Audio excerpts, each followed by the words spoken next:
나오지 않고도 집에서 간단히 할 수 있는 피부 팁이라든가 그런 그럼요, 팁이 있죠. 있어요? 저는 제일 중요한 게 처음과 끝이라고 생각해요.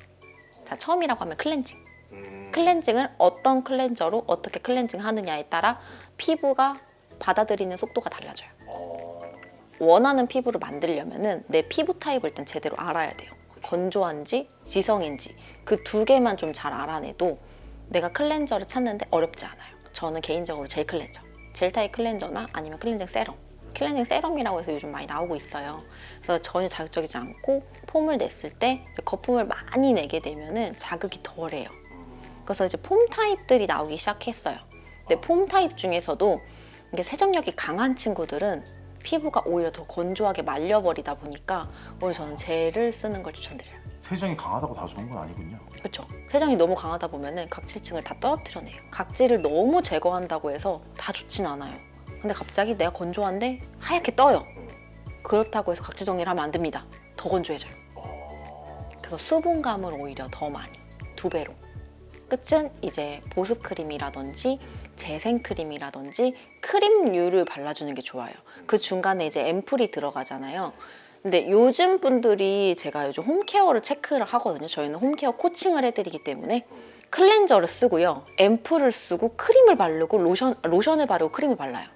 근데 중간에 뭐가 빠졌잖아요. 스킨. 스킨을 건너뛰어요. 근데 스킨이 중요한 게 클렌저로 pH를 조절을 해놨잖아요. 그럼 조절해줄 수 있는 게 스킨이에요. 스킨에 하는 역할이 피부 결을 정돈을 해주면서 다음에 들어가는 제품의 수분기를 열어주는 역할을 해요. 스킨, 앰플, 그에 맞는 앰플, 그리고 크림. 아름답게 살기가 쉽지 않네요. 그쵸. 어렵죠. 올인원만 쓰던 놈이다 보니. 그럼요. 귀찮아서 저는 그래서 항상 그거만 바르라 그래요. 그러면 클렌저 하고 깨끗하게 씻으시고 안 씻는 분들 너무 많아요. 물세안. 절대 아침에 물세안하면 안 돼요. 클렌저. 네. 클렌저 네. 쓰고 그리고 나서 스킨 바르고 그 다음에 뭐 앰플은 건너뛴다고 해도 크림은 좀 고보습 크림이나 재생 크림이나 또 발라주시는 게 좋아요. 실례가 안 되면 현재 수익 어느 정도인지 여쭤봐도 돼요? 보통 샵을 오픈하면은 월천 벌 수 있어요. 많이들 물어보세요. 아, 물어본다고요? 네, 저한테 이제 수강 오면은 저 월천 벌고 싶어요, 원장님. 하는 만큼 벌 수 있어요. 가능해요. 보통 처음 샵을 오픈하면은 순수익으로 500에서 1000만 원 남아요. 선생님 이제 꽤 되셨어요. 저는 네, 더 훨씬 많습니다. 이따가 하나 더. 오. 대신에 그 샵에 확실한 포인트를 알고 가야 돼요. 본인이 잘할 수 있는 시그니처가 있어야 돼요. 아, 시그니처. 선생님 같은 경우에는 저는 경락이 시그니처예요. 문제성 피부는 부가적인 거예요. 왜냐하면은 웬만한 분들이 다 문제성 피부예요. 요즘은 미세먼지, 환경으로 인한 요인, 그리고 일하는 환경, 흙먼지들 너무 많다 보니까 사실 다 문제성 피부들에 속해요. 뭐 건선이 있으신 분들도 계시고, 뭐 아토피, 뭐 지성 피부 그런 분들, 이제 뭐 지루성 피부염, 접촉성 피부염, 뭐 주사 피부염 이런 게 너무 많다 보니까 트러블이 있으신 분들이 경락을 마찰이 있기 때문에 받으면 피지 분비량이 더 폭발하고 트러블이 훨씬 많이 나요. 그래서 문제성 피부를 겸했어요. 그래서 피부가 좀 좋아지고 나서 경락으로 좀 만져줄 수 있는 순환으로 인해서. 학교 쪽에 보니까 웨딩 관리 이런 것도 돼 있던데. 웨딩 관리라고 하면 이제 웨딩 드레스를 입는 쇄골 라인, 그리고 팔 라인, 그리고 등 뒤태 라인, 그리고 얼굴, 윤곽을 잡는 그런 보통 그렇게 들어가고 있어요. 그리고 트러블 있으신 분들은 바디 필까지. 뼈들이 점점 벌어져요. 나이가 들면 들수록. 벌어져요. 네, 그게 호흡하는 거에 따라서도 다를 수 있거든요. 코 고시는 분들은 그 옆면으로 해서 광대 있는 데부터 저작근 있는 데가 벌어져요. 여기가 이렇게 벌어지다 보니까 거기를 잡아주고요. 그리고 뼈 중간중간마다 근육이 있어요. 근육 결을 같이 잡아서 내가 원하고자 하는 대로 올려주고, 그리고 이제 페이신 분들이 요즘 너무 많아요. 팔자라든지 나이가 들면 들수록 골격이 늘어나요. 골격이 이제 드러나 버리면 이제 골격 있는 부위는 더 파면은 더 페이잖아요. 페임 증상이 있으면 안 되니 거기는 이제 볼륨으로 채워줘요. 리프팅 시켜서. 웨딩이 요즘 제일 많아요. 너무 이제 기다렸다가 하시는 결혼이니만큼 너무 특별한 순간이잖아요. 그 20분이 너무 특별하다 보니 많이 투자하세요. 근데 그 투자한 만큼 아까우면 안 되잖아요. 그것도 그만큼. 책임감도 느끼시겠어요. 그렇죠. 왜냐면 그날만큼은, 그리고 제가 결혼식장을 제가 가까우면 갑니다. 그리고 그러면 남자분들도 많겠어요? 많이 오세요. 요즘 남자분들도 미용 관심 엄청 많잖아요. 맞아요. 왜냐면은 보통 이제 영업사원분들은 당연히 하시고 영업사원이 한다고요? 영업사원 진짜 많이 해요. 영업사 그냥 술 먹는 거 아니에요? 술 아니고 관리. 왜냐면은 좀 깨끗한 이미지를 보이고 싶어 하시는 분들이 많아요. 대박이다. 그래서 휴대폰 판매원 하시는 분들, 네. 그리고 이제 보험, 자동차 딜러 하시는 분들, 네네. 승무원 하시는 남자분들도 많아요. 그리고 요즘 들어서 오시는 분들이 이제 연예인 매니저분들, 매니저분들 오세요. 매니저분도 요즘에 연예인 하시려고 그러신가? 네, 매니저분들 오시더라고요. 네. 사람들이 점점 더 피부랑 미용 이런 데 굉장히 관심이 많잖아요. 좀 추세가 왜 그런 것 같으세요? 요즘 미의 기준이 좀 달라졌다 보니까 눈 수술을 만약에 하고 밖에 돌아다녀요. 근데 제 눈 되게 잘 됐다. 어디서 했는지 물어볼까? 보다는 피부가 막 반짝반짝 빛나요. 그럼 길 가던 사람 혹시 화장품 못 쓰세요? 맞아요. 맞죠? 맞아. 응. 혹시 관리 받으세요? 어디서 받으세요? 궁금하잖아요. 그래서 피부에 관심이 더 많아져요. 옛날 뭐 피부가 장난이 아닌데 막 이런 옛날 그쵸? 셰프도 있는데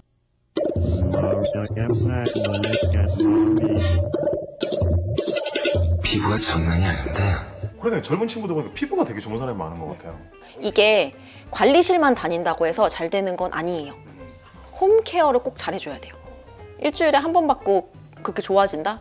저도 가고 싶네요. 주변에 보면 사실 왁싱, 네일, 메이크업 이런 샵들이 굉장히 많이 늘었어요. 사람들이 많이 이런 피부 효과 자격증을 취득하려는 사람도 꽤 늘지 않았나요? 많죠. 왜냐면은 이게 왁싱을 하시는 분들이 엄청 늘었어요. 예전에는 왁싱이 엄청 비싸고 많이 안 했거든요. 근데 지금은 오히려 단가가 많이 내려갔어요. 왁싱이요? 그래가지고 단가가 떨어지다 보니까 이제 빨리 자격증을 취득을 해서 왁싱샵을 오픈해요. 그리고 반짝해요. 근데 그분들이 한 번만 받는 게 아니고 털이 계속 나잖아요. 아 그렇죠. 주기적으로 와요. 아 단골이구나. 네.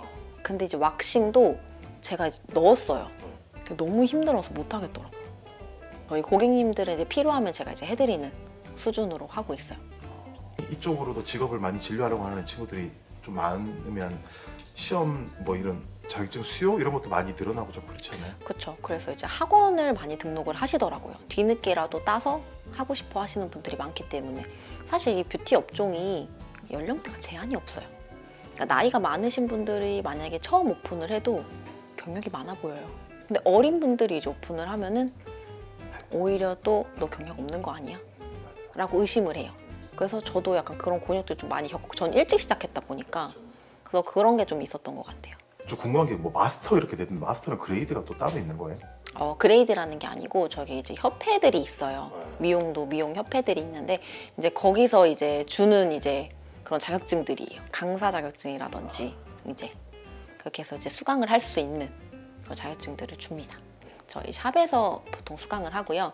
오픈을 이제 하시게 되면은 제가 직접 가서 그 샵 분위기라든지 이제 컬러라든지 선택을 좀 해드리고 홍보 방향성 말씀드리고 제가 이제 그동안 겪어왔던 것들 좀 설명드리면서 알려드리고 있는 편이에요. 배우는 사람, 새로 오는 사람들은 좀 되게 의지 넘치고 막 좀 그런 편인가요? 처음에는 그러다가요.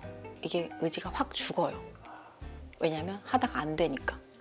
그래서 포기하시는 분들 많아요. 포기하는 거예요? 네. 안 되니까 손이 안 되고 힘드니까. 처음에는 이제 요령이 없다 보니까 힘을 많이 들여요. 근데 어쩔 수 없죠. 해야죠. 전 항상 해요. 연습하라고. 하면 된다고. 근데 의지가 없으면 연습 안 합니다. 이제 뷰티 아웃사이드 시대 피부 미용에 대한 수요가 더 많을까요? 어떻게 보세요? 저는 엄청 커질 거라고 생각합니다. 지금보다 훨씬 더요? 네. K뷰티는 진짜 최고예요. 요즘은 이제 중국이나 이제 싱가포르 그런 데만 가도 K뷰티다 하면은 값이 더 쳐집니다. 이게 저도 잘 몰랐거든요. 네. 잘 몰랐는데 캐나다에서 이제 오시는 고객님이 있어요. 캐나다에서 이제 한국으로 이제 오셔가지고 정착을 하셔서 사시는데 저희 고객님인데 캐나다에서 한국 사람이 오픈을 한 샵이 정말 억대요. 그냥 정말 대기업보다 더한 큰 돈을 정말 벌고 있다고 저한테 캐나다로 가라 그랬어요. 대박이네요. 정말 큰 돈을 벌고 계신대요. 지금 저희는 사실 비싸봤자 30-40만 원대잖아요. 피부 한 번 받을 때. 근데 거기는 2배 이상이에요. 훨씬 비싸요. 한 번 받을 때마다. 뭐 지역마다 다르겠지만 비싼데 한국은 그나마 저렴해서 고객님들이 이제 오잖아요. 일본 분들이 오시면은 싹 다 하고 가요. 일본 분들 오시면. 영동 이런데 화장품 싹쓸이 하는 거랑 똑같은 거예요? 맞아요. 피부과도 막 거의 관광지처럼 가잖아요. 그렇죠. 맞아. 강남에 성형 여행 온다 네. 이런 얘기 봤어요. 맞아요. 그렇게 해서 피부 뷰티 여행 와요. 요즘은. 해외 진출 의향 있으십니까? 아, 현재 저는 없습니다. 저는 진출보다는 교육. 교육 쪽으로. 네. 그럼 현재 지금 본인의 직업과 현재까지 살아온 인생에 대한 본인의 삶을 돌아보신다면 본인 삶에 대해서 만족하시나요? 저 굉장히 만족하며 살고 있습니다. 저 되게 행복한 삶을 살고 있는 것 같아요. 지금 정도면만 해도 저는 되게 좋아요. 10년 정도 뒤에 어떤 삶을 사는 게 목표신가요? 저는 주 안으기 목표입니다. 주식회사. 굉장히 좋은. 전 주식회사 안으기 목표입니다. 상담 굉장히 좋네요. 뚜렷하시네. 네. 피부과 자격증 이제 준비하고 계신 많은 분들께 오래된 선배와 이제 사업까지 운영하고 계신 분으로 팁이나 조언 이런 거를 좀 준비하는 후배님들께 드린다면. 한 분야를 열심히 하면은 돼요. 좀 꼼꼼하게 내가 이 일을 왜 해야 하고 이 일을 왜 사랑하는지에 대해서 알아야 될 것 같아요. 재밌어서 하는 사람은 절대 잘하는 사람을 이길 수가 없어요. 재밌어서 하는 사람은 결코 잘하게 되거든요. 그냥 그러니까 끼가 있는 분들이 계시잖아요. 그냥 이렇게 뭐 조금만 배워도 잘하는 사람들. 근데 그런 사람들은 노력을 안 해요. 맞아요. 노력 안 해도 잘하니까. 저는 원래 재능이 없었거든요. 진짜요? 전 연습 진짜 많이 했어요. 그래서 배움은 끝이 없고 내가 아무리 많이 배웠다 해도 계속 트렌드는 바뀌고 내가 알고 싶은 건 점점 생기기 때문에 계속 배우고 내가 그걸 나 안에 녹여서 샵을 오픈한다면 꼭 성공할 겁니다. 신규분들 설레고 좋은데 저는 오래된 고객님들을 더 좀 중요시하는 편이에요. 저한테 계속 믿고 맡겨줬다 보니까. 근데 이제 다른 샵들 이제 뭐 간간히 보면 안 그런 샵들도 있지만 오히려 오래된 고객님들보다는 이해해줄 거라는 생각에 신규분들에 집중을 하시는 분들이 많아요. 저는 좀 안 그랬으면 좋겠어요. 너무 감사합니다. 혹시 끝으로 뭐 편하게 하실 말씀이나 이런 게 있으시면. 아는 고객님들 감사합니다. 인터뷰해 주셔서 너무 감사합니다.